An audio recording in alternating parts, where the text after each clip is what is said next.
Hello, everybody. Welcome to Laser Focus. This is the deep dive pop culture podcast from Nerdist. I'm Kyle Anderson. Thank you so much for listening. This week, folks, we are already, it's so hot here in LA. I think it's finally cooled off in most of the United States, but it's so hot here in LA. And all I can think about is that we're very close to the spooky fall season, at least nominally.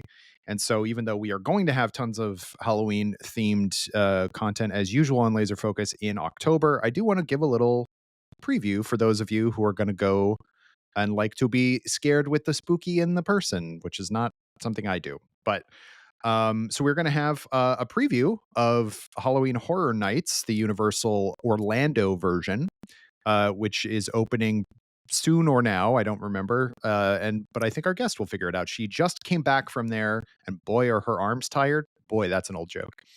You know her. She has been on the show multiple times. She's the editor-in-chief of Nerdist. Welcome back to the show, Ro Rusak. Hey, Ro, how are you? Hi, Kyle. Thank you. I'm doing well. My arms are not tired, but my feet are tired after Halloween Horror Nights because I believe we clocked in at 32,000 steps at the end of the day. Oh, boy. So it's also great exercise. Yeah. Well, and also, like, this, I think it's so... Little backstory, like we as part of our job sometimes get to go to check out these preview events at theme parks and things like that. It's usually super fun and everything.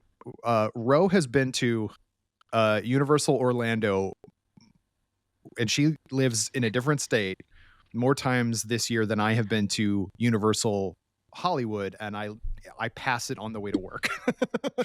So I think that is an indication of how frequently or how infrequently, I guess, I do things on my own. But anyway, the point being that Ro knows that park inside and out, and has just gotten the lowdown on the spookies. So so I guess we'll just kind of dive in. First of all, before we dive in, Yeah. do you enjoy this type of thing? The like haunted house type of scare house thing? Because I do not. That's why I don't do it. I do. I'm a big immersive theater fan, and this is kind of, to me, like immersive theater in a sense. It's like scary immersive theater that's designed specifically to frighten you, but it still has that very like sort of elemental you in the space engaging with the story being put in front of you energy that I enjoy from my immersive theater. And haunted houses, especially Universal Orlando, and I'm sure Universal Studios Hollywood's Halloween Horror Nights, although I've never been to that one, I really do want to build this sort of narrative energy into their haunted houses, so it's not just scary. There's like a thought out sort of plot, backstory, nuance to it that you can dive into or you can't, but I like to dive into it, and I like then to enjoy the story of the houses. And most of the time, the houses that I enjoy the most, I feel like there's kind of two kinds of haunted houses you could go to. There's a really like kind of, this is horrific slasher. It's like a horror movie. You can have the sort of very slasher vibes. This is all like people jumping out at you, people with chainsaws, bad smells, blood and ugliness everywhere. Or you can have really elaborate like gothic horror, very romantic kind of haunted houses where there's art and there's like a haunted tragedy at play, and the real villain is trauma or whatever you want to call that kind of thing. You mean like elevated horror? Elevated horror haunted houses, yes. So obviously I really go in for the latter kind, where you walk in and you're like, wow, this decrepit mansion they've built in this warehouse is so beautiful. The stained glass is so incredible. The orcs are so well made. The woman wants to eat you and you deserve it kind of energy. But of course, the other ones are fun as well, and many people like that energy. Where you're just like grossed out. You're like, am I gonna survive this? Will I smell good after I get out of this house? Probably not.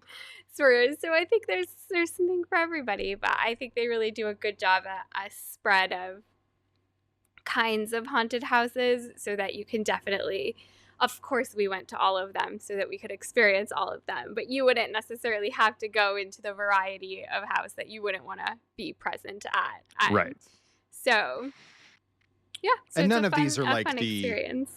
none of these are like the alt ones where like they can grab you like and like you basically have to sign a waiver. Like you've heard about those ones where it's like Yeah, it's really not upsetting like you stuff. get abducted in the night. No. Nobody's pretending to hold you hostage, so you have to escape from the backseat of a trunk or something. Like they can't touch you. You can't touch them. It's just, I feel like your mileage may vary. I don't necessarily feel like I'm very scared at these haunted houses. Like, you can startle. I feel like I get startled, like, reflexively, like, oh, God, somebody jumped out at me. But I don't really ever feel like a true sense of fear. Although I know people do experience a true sense of fear in them. So, again, it's a very personal experience. But I also think it just kind of depends on your, like, immersion. Like how much are you willing to suspend your disbelief? How often do you partake in sort of these immersive experiences? Because I feel like if you don't ever do them, you might be like, whoa, what's this? It's crazy. But I feel like I'm a person who does them a lot. So I'm like, yeah, we're here in the immersion, back where I belong. But I had a great time. And the work they put into it, just as an art piece, as a theater piece, really, I think is pretty spectacular. So I feel like it's worth just experiencing as something neat. And I know that in Hollywood, they're branching out to do kind of similar ideas for not horror properties, like Back to the Future or Dungeons and Dragons. And like, I would also really love to experience that kind of thing, because I feel like it's just a cool concept to like recreate a world, or in some cases create it for the first time, since they have original houses as well, and then just walk in a world that's not your world for a little bit. Yeah. I kind of go back and forth on those things, like the immersion of theme parks. And I talked about this on the show a while back with Amy. But like, I appreciate when a ride or a land or whatever, an area of a park is like a real quote unquote place you could walk through and stuff like that. I just don't like it when people talk to me like we're really there. You know what I mean? Like there's still the level of, I know this is fake and you know this is fake. Why are we pretending kind of thing? Like, especially when it's like an adult talking to another adult. And I think Disney does this, and this is not to go off on Disney again, the way I usually do, but it's just like, I'm asking you a prop, like, come on, like you can drop the artifice for a second. Like, let's just talk to each other like real people, but that's not what they do. But so anyway, my point is like, I love an immersive ride or an immersive kind of attraction, but I don't want to be like, I would never do those, like, what was that place in Utah that was like a LARPing? Evermore. I went to Evermore. That's right. You went there? Oh man. I went there. Honestly, when I went there, it was good. It was bad. I must have gone in there in the like half hour where it was functional, because it could have been better, of course, but it wasn't like, it gave kind of what I was hoping for it to. But I'm like on the opposite end of the spectrum of you. Right. I'm like, please talk to me as though we're in Star Wars or, the dark universe or whatever. Like, sure, please engage with me as though I'm in this narrative. I feel it's actually interesting. I feel theme parks are this liminal space for immersive theater, where it's like you've committed, but you don't have a full theater like script for you. So sometimes it doesn't go as well as it could have, or like you do sort of get this mix of people, some of whom are pro, some are con. So it's like they're kind of trying to please everybody, and that's always a hard thing to do. But that's a whole tangent of its own. So, so we'll save that for my performance art versus immersive theater rant some other time. And I like I went to school for theater, and I was in plenty of plays and stuff like that. But it's like, as an audience member, I do not want don't talk to me. Like, I don't want to be part of the show. I want to just watch a show. And that's true for that's why I don't really like 3D or 4DX movies. I just would like Mm. just show me a movie. Mhm. And that's kind of just like where my comfort level is. Well, I Um, will say but for I Halloween Horror yeah, Nights, they don't talk like nobody's really talking. Like it's sure. less Sure. engagement-y. It's more like walk a the people, the physical people are more just trying to scare you, which you can Right. also dislike. It's a real boogity But boogity kind right, of but you're thing. not really like going back and forth with the actors, No, because no, you no. have to do it speedy, as Right. opposed to other kind of immersive theater experiences that are more built for you to like have a conversation or like Right. be in the scene specifically or something like that. So no, you don't have to worry about engaging awkwardly with the inhabitants of the house who mostly come out and duck back. But it is, I think, again, a very neat like artistic experience as well as like a haunting one. For sure. Yeah. So yeah, so how many different houses, scare houses or whatever did you go Yeah. whatever they call them? So Let's there's get into that first. What is the yeah. terminology that It's they are using? it's a haunted house. That's what they Oh, call okay. their houses, Classic. but mostly you just call it the houses. I feel that's the colloquial word on the universal street. You just say, Mhm. "Oh, the house, the Fallout house, R the Terrifier right. house." It's kind of the doll house, Right. etc. And then they have places called scare zones, which are not Mm. fully conceived houses. Often they're kind of concepts that Universal is considering perhaps for future houses, or they got left on the cutting room floor. Not a full house, but just sort of a staged area where there's some maybe dioramas that emerge, and there's actors that wander that space who are in the theme of whatever that space is, but it's pretty like outdoor, just as you're sort of flowing from place to place.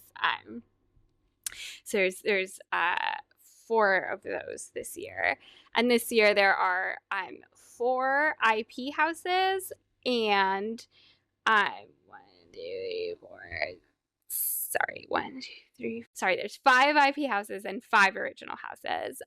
Cool. Wow, that's So great. it's split, and often people actually prefer the original houses to the IP houses because obviously Universal has a lot more freedom in what they can conceptualize, what they can manifest, what the sort of characters can do, in a space, as opposed to an IP where there's often a lot of red tape details, visions of how a character or a setting should be, how they could conduct themselves, where the story can go, essentially. So, yeah, so this year, I guess we could just talk about the IP houses and the original houses just as separate Yeah. Well, entities, go through what we sort of liked. yeah. Basically, however you want to sort it, if you want to do it in order of the ones you looked at, or like, um, you know, whatever is easiest and most fun for Mm-hmm, you. mm-hmm. Paint us a picture of these different houses. Because I will say, Yeah, what I do really like is watching people's walkthroughs of these, like on video, like on yes. YouTube, Coming watching soon to people a because they Nerdist are, near you. yeah, that's a little plug for us, but I love watching those because I love the artistry, like you were saying, in these houses, because they do have universal money behind it, and kind of this is a huge thing for them, so they put a lot of energy and resources behind it, and it's gotten bigger and bigger every year, it seems like. And so I love watching those because it does feel like, oh wow, they made an attraction out of, a few years ago it was The Thing, and it's like, oh my god, I'd never Yeah. thought I'd see The Thing that you could walk through, kind of thing. Yeah, absolutely. All right, so Excuse me. first up, what Yes. was the Okay. first one you want to talk about? Okay. Okay. I feel like, let's consider. I feel like this is great because I'm still trying to work out my kind of internal rankings for my Nerdist Ooh, yeah. piece. I feel like if you want to just sort of be like the best house, right? What was the best house? I feel I'm kind of torn on the point. I feel like you could say the best house is the Terrifier house, or you could say it was this original house called El Artista, a Spanish haunting.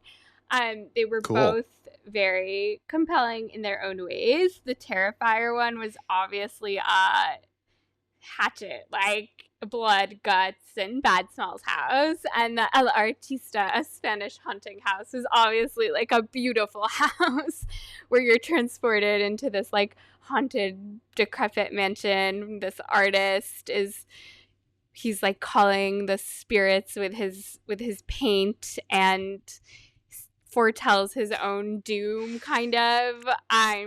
Ooh, neat. So it's very like, it's very beautiful. His name is Sergio. He's kind of a little responsible for all the original houses because he's sort of the artist, and his aesthetic kind of carries through the sort of scare zones, the overall theming this year, which was quite beautiful. Of this like observatory, this like beautiful stained glass was a big theme this year. So yeah, I think both those houses really had great merit. I feel like the Terrifier one was a lot of fun. I know that people are mixed on the Terrifier movies. Some people might feel they overstay their welcome a little bit. And the house was long, but it was really, really fun. And I think they sort of captured the spirit of Art the Clown. Like, he was very mischievous. He was very silly. He was like pointing and laughing at you and like doing his shenanigans and then like bowing, or like, you know, it was very playful in its sort of brutality, but it was like gross. Like, it was gross. I will say we went through it once and it was okay, and then we went through it twice, and I was like, am I gonna need to pull a panic button because I'm about to throw up? Like, it was bad. Ooh. There were smells were involved, visuals were involved. Like, it's a delightful bathroom scene you walk through. There's a kitchen. It was like, oh my goodness, thank goodness. But obviously, if you're here to feel your slasher Halloween is about blood and guts and gore feelings, then is a great house for you. But if you have a weak stomach, I might suggest not that one. It also like was long. Like, you did not get out of that quickly, so you were like in it, kind of. And so yeah. was it a case where, like, because I had heard, as though I haven't talked to you at all, but that like there's basically divergent paths. One, there's like a splash zone, and one where you're not splashed, basically. But you were only being splashed with water. Like, you were not being splashed with like fake blood, which would have been hilarious, but I don't think anybody would have allowed that to happen.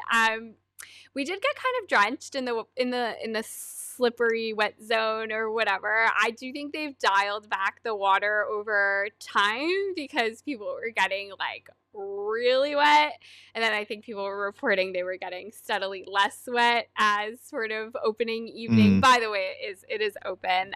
It opened last week, and that was fun. That's at the very end. I don't think you got horrendously wet. Like, it's a warm Florida evening, so it didn't stay wet for long. Well, that's true. But it did kind of come out interestingly, because most of the time you're like kind of like misted or sprinkled, but you were kind of dumped on in this one. You're kind of like splat. So I think that was what made it feel extra kind of wet. But yes, at the end, you can select the wet or dry zone. And if you're not careful, you miss it and just end up wherever you end up. The first time I went through, I did not actually see the separation. So I went through the dry zone and just by happenstance. And then the second time, I was like, okay, there are the choices. And then you kind of have to look up to find them. It also did a lot of cool stuff with like mirrors, where it like sort of appeared to show you a reflection in one place, and then he came out from somewhere else, and you were like, which was really pretty nifty technology stuff happening there. That is cool. So is it sort of like you're going through different vignettes of like, now he's going to kill these people in this way. Now he's going to, Exactly. And it kind of references the movies. Like, you see a few of his sort of movie kills. you kind of go through like, yeah, kind of vignettes. Like there's the Christmas one, there's sort of a kitchen Right. one, there's a bathroom one. I think there's one where he's like, I don't know, sawing somebody in half kind of energy. Yeah, yeah. So you just kind of make your way through these different settings, and different Art the Clowns pop out at you to menace you in different ways. Mm-hmm. Yeah, So not for clownophobes, whatever that's called. There's a definitely specific not. word for If it. you're afraid of clowns, don't do it. I thought he was kind of fun. He also had a good energy to him. He was funny, and like there's a lot of personality in the murder. So I was like, okay, Mm-hmm. good job, Art the Clown, and the people playing him who were having a So great how time.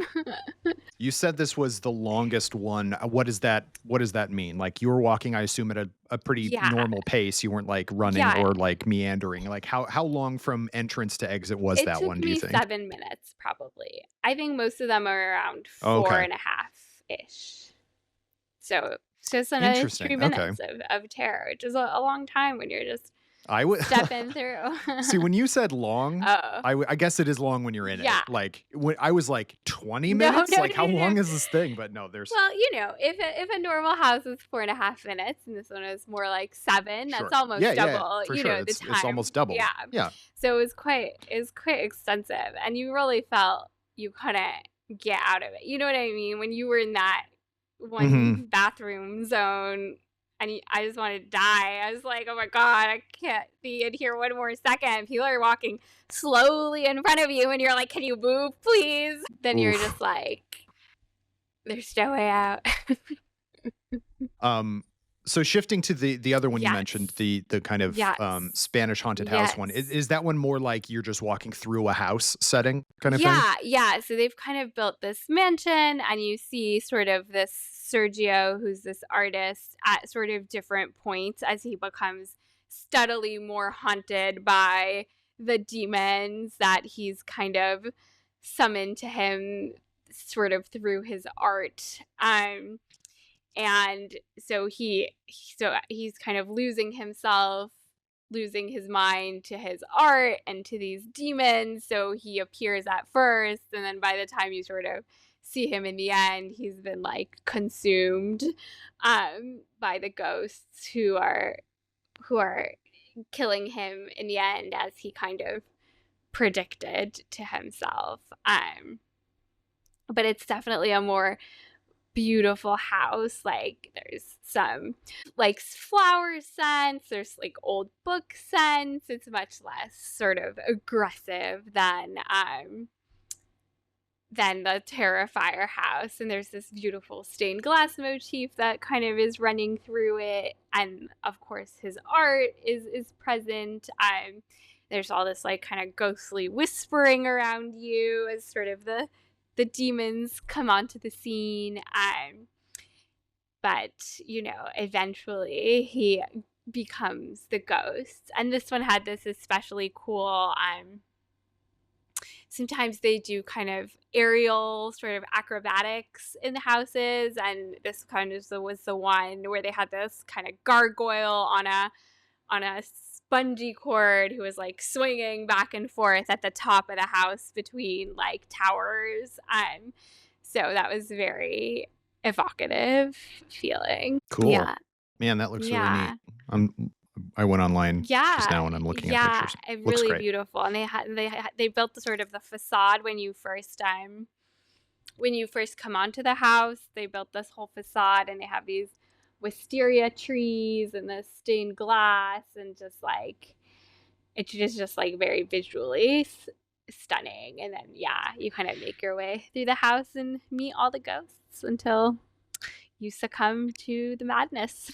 And don't we all, And folks, don't we all? succumb to the madness? Yeah. Yeah. Yeah.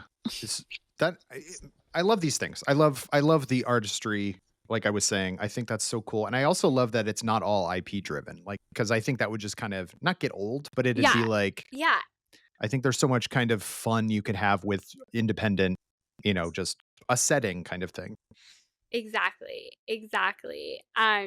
They get to sort of, they're building little worlds, essentially, their own story. Like, there's a very elaborate story behind this artist house, but it's like a story specifically um designed to be for this house. So in that way, it's like, Terrifier has set his way of being in the movies. They can't be like, suddenly he's gonna do something totally different. And I don't, of course, know for a fact, but like, I think as well, when the IPs sort of agree to be part of this, they want to sort of keep it light. They don't want to like create canon inadvertently in the Halloween Horror Nights house. You know what I mean? They don't want it to seem like another part of, it's kind of like a fun offshoot of what already exists, and you can visit what has already been made in a new way, but not make more of it, kind of, if that makes sense. So I feel in that way the house is more constrained to the what has already been created, whereas in the original houses it's creating for the house. So the level of detail and nuance and what the sort of scare actors, they're called, what the scare actors can do in a space is much freer, because there's nothing to hold it up against, or no overlord studio being like, well, Steve Harrington would never do that. You know what I mean? Kind of energy. Yeah. Right on. So yeah, moving. So those were the two best. Like, if we're going like best IP one and best non-IP one. Exactly. Do you have like the next tier down, like your second favorite of each one? You don't even need to say best, but just ones you connected to, I guess, the best. I think ultimately they were all very, very cool. I think we could talk through every one of them, but I feel like the other one that like I really like was like, oh, this really appealed to me, was this Galcan Monsters of the North house, which is all like I wondered if you were going to say that, because as soon as I saw that one listed, I was like, well, that seems like a Ro thing for sure. I wish we could have done it again. I really was pulling for it, but it's not like I didn't feel like other people necessarily felt the same draw to it, so they were kind of like, no, we gotta do Five Nights at Freddy's again. I was like, that was the same every time. No, just kidding. But yeah, no, this one was really cool. It was a super beautiful house full of all these like wolf creatures and kind of orc adjacent, like, fantasy. It had a big fantasy energy, I felt. And the sort of story itself was that there was this witch in the town and they killed her for her witchery, but of course if you try to kill a witch, it doesn't go well for you. So she kind of rose again, more monstrous and more terrible than ever before, and basically consumed them all, and you end up being digested in her stomach in the end. So mother, as they say, she was it's giving mother, and she should have eaten. She should have eaten those town people. They deserved it. But she had all these cool, like, there were these cool wolves and all these sort of really fairy tale feeling settings that I go in for. Very folk horror energy, very Wicker Man vibes. Yeah, it seems it. So that definitely like appealed to my soul. I was like, yes, you creatures of the forest, I love you. Yeah, it felt very, very mythology based. So that was a big hit for me. Although I don't know if other people liked it as much as I did, but that's a shame, I feel, because it was very cool. And the sort of the art of it again is really beautiful. There's very like snow and like ice versus fire kind of energy, and just a very poetic feeling, I feel. So I would recommend that if you're a big folk horror person, and enjoy a good sort of witch tale. then I feel like this one's for you. Wolves and witches in the cold north. Like, I'm right? in. It doesn't get much better than that. And like they had the sort of final version of her is just this like huge, like 6 foot tall sort of. I think it must be like an animatronic or just a cool craft creation, but her like mouth is open and her tentacles are everywhere. So it's got that cool monster element as well. That sounds Yeah, awesome. very cool. And then Yeah. So what other? yes. So yeah. Yeah, I Please mean, I also continue. enjoyed, of course, I was looking very much forward to the Fallout house. I know some people feel disappointed by the Fallout house, and I can understand why that might be. It did feel the most prescribed of all the houses, like it happened the same way for every round of people. Like they could say these things, and there was kind of it felt like there was maybe a script happening where it was like every time a new crowd passes, it will kind of repeat on a loop, which is not exactly how the other houses feel. They feel a bit more free form, like you might walk through this area and get this. You might walk through this area and get this. You might not get it all. You might get 300 things. Like, you just kind of never know. But the Fallout one felt like it was doing the same thing again and again. That said, I thought it was fun to walk through the wasteland. I liked seeing the ghoul. I thought there could be more ghoul, to be honest. There could always be more ghoul. That's really the truth of it. And they should have really had a ghoul walking around that you could like say hello to. I feel like a missed opportunity to take a picture with the ghoul. But the ghoul was cool. He was a cool ghoul. And they really recreated scenes from season 1, basically. So you kind of like, you had this sort of fight in Philly, and the sort of final fight at the observatory, and you sort of began at the failed wedding that Lucy was a part of, and then sort of saw the vault get overtaken. That parts you saw kind of the vault computers and like Norm hacking in to see what was in Vault 31, and all those moments kind of came to life. And it's definitely, I felt, a pretty detailed house. Like there were a lot of little things that, you know, it would have been fun to like stop and look more closely at if there was more time. So I feel there's a replay value in that way, where it's like you couldn't have possibly taken in all the sort of nuance of the Fallout Easter egg experience the sort of first time through.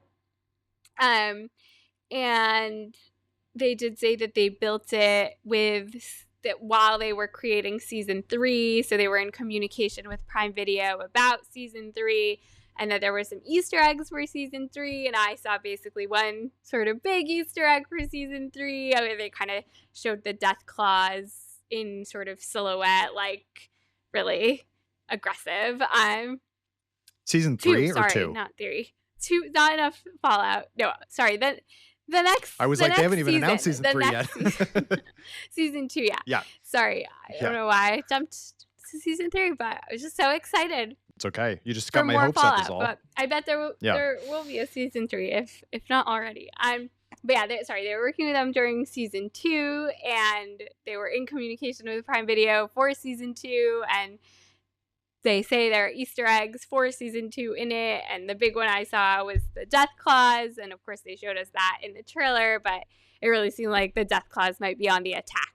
So maybe we'll see a lot of death claw action to come in season 2. That's all. That one is the one that seems the most like designed for promotion of even like, you know, any of the other IP ones. It's like, okay, that's just like general, you know, Five Nights at Freddy's. Yes, they make these movies, but also that's been around for a million years. And also everybody kind of knows what the Five Nights at Freddy's house would be like. It's a lot of hallways where things jump out at you. Like, and you know, I'm not mad at it. It was fun. I love Fallout. Maybe if you don't know Fallout, you'd be like, I don't understand what's happening here, but I did watch Fallout. I do love Fallout. So I was not mad to walk through season 1 in real form. That could happen around me. You know what I mean? So was it like as maybe compelling as some of the other houses in its storytelling? No, because I've already seen the story in a much more brought out form, Right. the show. um, but I enjoyed it as a bonus, like a fun fan thing where you can walk through season 1 of Fallout in 5 minutes and see the ghoul. So, I wasn't mad. I That's feel like fun. people were Yeah. maybe hoping for a little bit more from it, and that I can see that as well.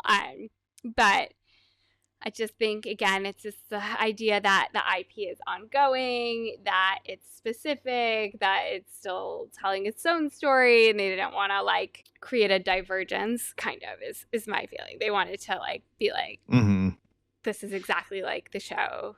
You come here to experience the show in a way that's around you, kind of. As opposed to like, Right. the ghoul can change anything, say any, you know what I mean? No additions. No additions were made in this house, which I can again understand.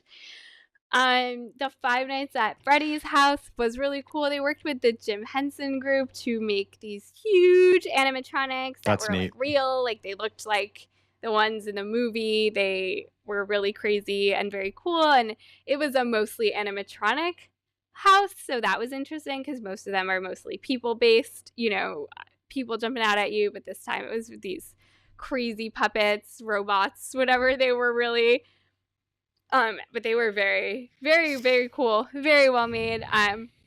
If you love Five Nights at Freddy's, I'm sure, not that I don't, I feel total neutrality toward Five Nights at Freddy's, but if you were a big fan, I'm sure it would be really cool to like have them pop out at you. And they were all very well crafted, obviously, and just super neat and huge structures that were just like the movie. So it's very cool. Yeah. That is very cool. I have a question about the WWE, the horrors of the Wyatt Six. What does that mean, and what does it mean? It's in a memorial house for a fella who passed from the WWE, who loved, I guess, horror a lot, and called his fans the Fireflies. So that was a big element of this house. I'm not a WWE person, so I didn't quite fully grasp it, but I'm told is a beautiful memorial to this figure in the community, and that they were getting a lot of WWE fans coming to Halloween Horror Nights to experience it, and that they felt it was a beautiful tribute to this person and what he stood for. So you know what? I'm very happy for that. I think it's beautiful. The horrors of Wyatt Six. I think Wyatt Six is the fella, the WWE person. And I think there's actually a lot of kind of crossover between horror and the WWE and the sort of personas that they take on. For sure. So I guess it's just sort of that these characters developed around him, and he was a big Horror Nights person, so they made this in his honor, and I'm sure it was very well done to the people in the know about what this house was portraying, and I'm glad that it was beautiful for them and they had a great time. That's the most diplomatic way you could possibly have said that. Good job. That's all I got. And I guess, so the other IP one that I'm sort of interested in is well, it's the only other one that's left, but the Jason universe. So obviously, like, if you've recently, we posted about it on Nerdist, but there was a Jason universe like announcement. Hey, it's all in one universe now. And then there was a short film that came out, which is pretty divisive, I think. It seems like online. So what was it just Camp Crystal Lake kind of stuff? Crystal Lake kind of stuff. And sadly, we did not go to space, which we thought our group thought we should at the end have gone to space, and that really would have Really would have made it. Yes, of course. But it's kind of a tribute, I would say, a tribute to the movies, to Jason, to the Friday the 13th universe. At some point there's like a long hallway and he kind of pops out at you, but he's wearing like the different masks and costumes from his different iterations, sort of a tribute to his legacy thus far, if you will. So that is a fun Easter egg. I feel like, again, for folks who are big into horror, who love Jason as a character, will kind of recognize all those fun Easter eggs of like his legacy through the years that are now coming together to be a connected universe. And then if you're not, then you can just kind of appreciate that he jumps out at you with his sword a lot, menacing. So it's a very Gauntlet kind of house where he's just jumping out at you all the time. And it's pretty dark, but yeah, there was sort of the camp environment. And at some point I thought we'd left because it seemed like we were outside, but we were actually still inside, which was like, whoa. And Ooh, Pamela that's cool. was there talking about how they weren't paying any attention to her son, and how could they, those reckless kids. So yeah, I think there's a lot. If you've seen the movies, you could like catch all those sort of parts that are being pulled. If you know the history and the legacy, you can find the different sort of ages of Jason in the house. And if you don't know anything about Friday the 13th, then you can really just appreciate the scary man in the mask jumping out at you from a very dark house, I will say. There was a lot of darkness involved in that. Yeah. So I hear it was so dark you couldn't tell if you were outside or not. Exactly. And that part was actually very well lit, but it was just suddenly humid and hot, and I was like, wait, is it over? Are we outside? Weird. Maybe we were outside for a brief portion. Unclear to me, but I thought it was done, and it wasn't. It was not. It was still going. I was like, oh, Pamela's here to wish us well as we leave the house, but instead it was like, nope, keep going. And I was like, oh, here we go. so that duped me. That's fun. It's always good. I enjoyed it. I just, I feel like the sort, the pro and con of the hosted experience is that you get to see everything and you shouldn't wait in any lines, but you don't really control your schedule. So like many of these houses, I really have loved to have seen again, to have seen more like with a more concentration. But I guess that's the beauty of the Horror Nights experience, and what they hope for is that you'll want to go back again and again and see it a second and a third time to get as much as you can out of it. Or be like, oh, I really wish I could have paid more attention in that room. Like, what happened there? But unlike everybody else, I have my photographed experience, so I can relive it in my laptop, and you can all live it with me on Nerdist.com soon to come, our little walkthroughs. So that's exciting. And actually, I learned a very important fact, which might make some people's minds up if they're like, which Halloween Horror Nights should I go to? In Hollywood, you're allowed to bring your phone into the houses. In Orlando, you are not, unless you're press. So I feel like that's crazy that you're allowed to bring it in Hollywood, because I feel like it's a very distracting, like it's a very immersive experience, and you don't want to be distracted by your phone or somebody else's. So if you want the no phone experience, head to Orlando.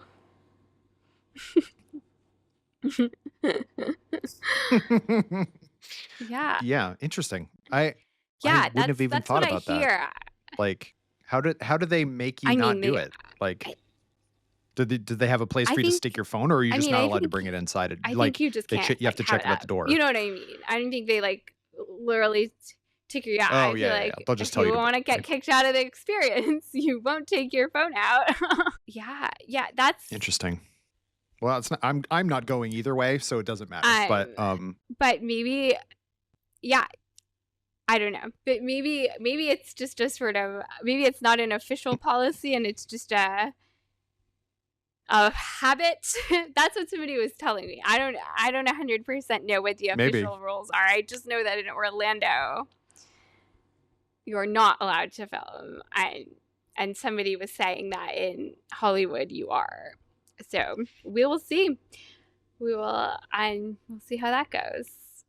But yeah. All right. Well, there were 3 more houses we can just kind of touch on quickly. One is an Old West demon house, it looks like, demon bounty hunters. One is about dolls, and one is about zombies. So whichever Yes, one you want to talk yes. about I first, go actually for it. liked both Dolls, Let's Play Dead, and Grave of Flesh very much. Again, I feel like houses other people maybe were like, this is fine, but I really thought they were both great. The Dolls Let's Play Dead one really was fun because it sort of made you the size of the doll, like proportion wise, you were small and everything around you was big, kind of. So I really liked that. I thought that was really neat, and I thought some of their horror, like they sort of had these sort of freaky Barbie. It was kind of a Megan energy, like a Megan meets a zombie Barbie, like sort of a dark doll vibe, which is a lot of fun. And the dolls were like the sort of humans who were dolls were really well created. They looked like dolls, and there was this yarn spider at some point that had cocooned all the dolls in his like little nests, and that stuck with me. And they use screens very effectively. They don't use screens too often, and most of it is like practical or animatronic or physical, but I thought the use of the screens added to kind of that like Megan dance party energy, and I thought it was well done. So I really enjoyed Dolls Let's Play Dead, and I also really enjoyed Grave of the Flesh, which again I feel some people were like, well, it was fine, but I thought it was really beautiful. I thought the sort of you kind of go into the grave is the vibe of it, but the grave was pretty aesthetic. So I was not mad at the grave. It kind of felt like a less elaborated version of the aesthetics of the Artista house. But I enjoyed it, and it smelled very like earthy, and you could kind of look up and you could sort of see the like open grave, like as though you were looking up and you were in the grave. So I thought that was a neat detail. You kind of look up and see that was part cool. of it. So I enjoyed that, and it had sort of depth levels, and that is interesting. And again, kind of a very natural aesthetic energy. So I liked both of those a lot. And then I thought the Demon Bounty Hunters were fine.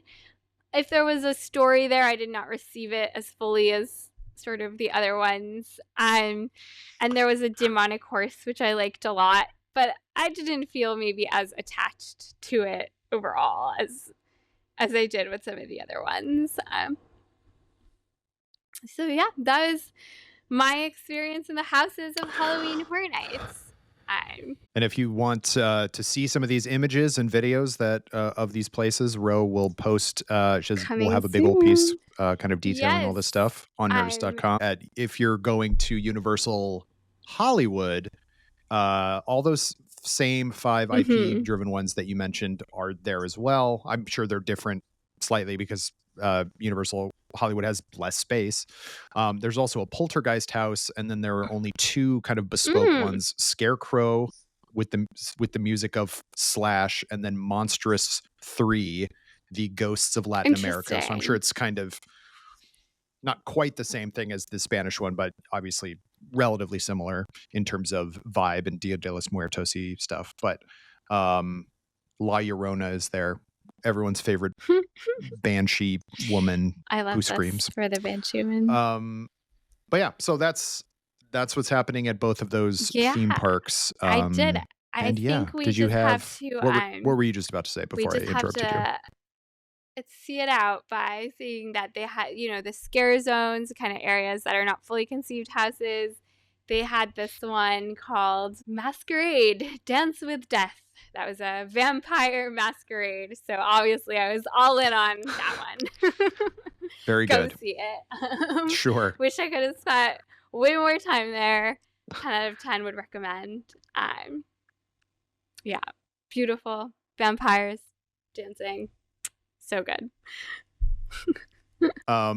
So yeah, obviously like you got to go and walk around kind of free of lines and free of sort of the wait. Did you get any indication while you were there of what not how long the waits are going to be, because that's obviously contingent on how many people are there, but like, what do they have in the queue areas that kind of allow you to I don't not feel actually like you're think Horror bored just House waiting for has the house? exciting Horror Nights has exciting queue areas. I don't know for sure, but I think they're That's a mostly bummer. Well, I lines. mean, you're kind of taking up But I will rooms. say that sort of feel there was a really, really, really, really, really long line for, I believe it must have been either Five Nights at Freddy's or Terrifier. That was like 2 hours at some point. But most of them, I will say, shook out to like 20 to Dang. 35 minutes sort of by the end of the night. So that's not very painful, I feel. That's not bad. That's pretty, nominal or comparable to just general Yeah, theme park exactly. wait And I'm times. Like, the it's not side bad. of Universal that Horror Nights takes place on, um, which is, let me just get that name right. It's not Islands of Adventure. It's the other one. Is openly. So you can also like go ride the rides on that side of the park while it's open, and the Horror Nights experience is overall open until 2 a.m. So it's you have time, basically. Yes, yes. Well, good. Yeah. Like I said, that's not my jam, but I know a lot of people really like it, so I'm happy for all of you. That's what you want to do with your I life. know. I'll say that I'm scared enough in the regular life. I don't Halloween need people feeling jumping is out at me. real. It's not just like these houses in the theme park. There's like pumpkins in the trees, and there's scare actors walking around the whole park kind of with chainsaws without the blade in it that just rev at you. So that's a lot of fun. There's a very good atmosphere. We didn't talk about it all, but there's special food and drink, which is a lot of fun, and very delicious. They really do go all out for their theming inside the houses and out. So you could definitely, although you're in Florida, or as the case may be LA, and it's not feeling exactly crispy, it feels like Halloween. So that's really nice for everybody. 104 today in LA, so that's where we're at. It does not feel the crisp Hollywood air, or the crisp fall air is nowhere around. Not yet anyway, not here. But you can force it if you go to one of these theme parks. You can capture Halloween for your heart. Ro, thank you for being on the show and talking us through Halloween Horror Nights. Do you have anything coming up besides your piece on this or on Nerdist that you want to plug? I think mostly this is the next big thing that I'm doing. So I'll definitely be hitting you with a ranking of the houses, which we kind of just talked through, but it will be more formal, a ranking of the best food and drink, which is always a lot of fun. We didn't get to discuss it, but there's a really, really cool show that happens that's like a sort of world-class dancing and acrobatics performance called Nightmare Fuel, which is like one of the best, coolest things I've ever seen a official company do. Like, it's pretty queer and kinky and fabulous. So I would definitely recommend you make time to see that. But I'll give that a more formal write-up so nobody will miss it. And then, we'll have a bunch of my walkthroughs up on our YouTube and all that good stuff. And I think that's where we are right now. Just looking forward to all the good Halloween, Nerdoween content that we might get together for all of you as the season comes to us. And Halloween's most of our favorite time. So really just looking forward to embracing the fall vibes as 1st October begins, actual October awaits, and 3rd October lurks in the distance.